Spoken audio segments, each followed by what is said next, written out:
La Coupe d'Afrique des Nations, grand événement footballistique, véritable fête africaine, approche à grands pas. Le tournoi prévu au Cameroun va se dérouler entre le 9 janvier et le 6 février 2200 et verra la participation de plusieurs stars du football international, dont beaucoup jouent dans des grands clubs européens. Cette compétition attendue par des millions de fans à travers le monde, et plus spécialement en Afrique, va toutefois se dérouler dans un contexte sanitaire jugé dangereux par certains organismes, comme c'est le cas de l'Association européenne des clubs qui tente d'entamer des discussions avec la FIFA concernant les préoccupations liées à la sécurité des joueurs lors de la Coupe d'Afrique des Nations 2022.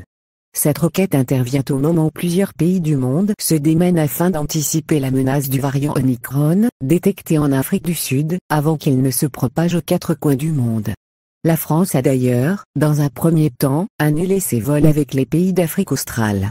Prétextant le risque accru du variant Omicron qui pèse sur leurs joueurs sélectionnés par leurs équipes nationales pour participer à la prochaine Coupe d'Afrique, les grands clubs européens sont en train d'entamer une véritable bataille avec les sélections nationales pour savoir si les joueurs doivent être libérés pour des missions internationales.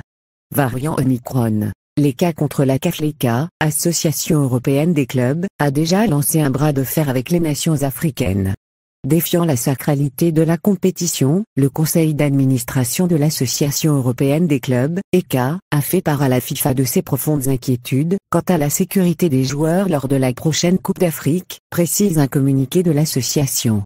Ce geste pourrait gravement nuire à plusieurs sélections nationales, dont l'équipe d'Algérie, constituée de plusieurs stars évoluant dans des clubs européens. La ECA affirme cependant qu'il s'agit d'une inquiétude qui intervient en particulier à la lumière de l'aggravation de la situation sanitaire et des graves défis rencontrés lors des récentes compétitions internationales, ajoute le même communiqué. Le conseil d'administration a convenu de s'engager d'urgence avec la FIFA pour s'assurer que toutes les précautions nécessaires sont en place pour protéger les joueurs et les intérêts des clubs alors que la situation sanitaire continue de se détériorer de manière alarmante, se conclut la déclaration de l'ECA.